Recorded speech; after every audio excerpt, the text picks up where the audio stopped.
this is going to be a short little video on global secure access and something I noticed in the portal this morning. I've been quite a big fan of global secure access for quite a long time, but one of these sort of annoying things has always been messages in global secure access saying features are coming soon. And I've noticed that there are a few features which have now come and they are live, which is really, really good. So to start off with, in the dashboard, initial dashboard, not a lot's changed. So there are still some preview features. We can scroll down. We can see network activity by location, which is great. This is a sort of small environment, so we're not expecting too much in here. But what I did find, and the area that I want to sort of concentrate on this update in, is this insight and analytics section.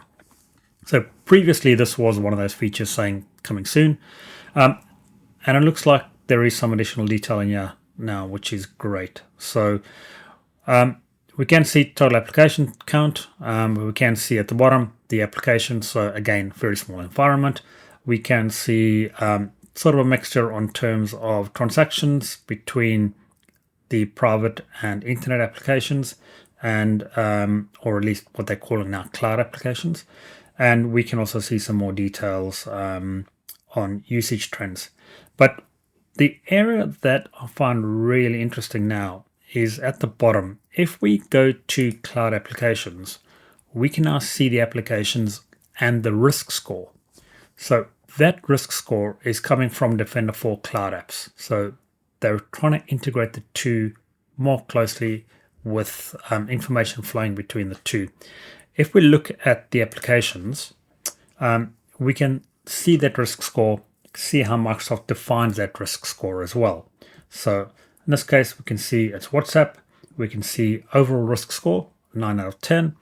And we can see all the different factors that Microsoft take into account for that risk score. So the general section, and then you can look at security, remembers passwords, user support roles, etc. We can also look at things such as compliance. So does the application meet a lot of these sort of compliance standards? You can see the ones it does meet and the ones it doesn't meet. And then legal. So a lot of these things, data protection, user ownership, etc. So really, really useful. The other feature I noticed, which again is really good, is if we go to cloud applications, you have a bit of a toggle on the right-hand side.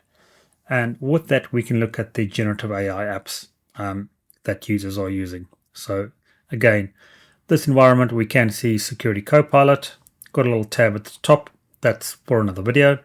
And then we can also look, so we are using ChatGPT, we are using Anthropic Claude. So really, really good update. So yeah, all great job, Microsoft. Looking forward to seeing what you have next in store.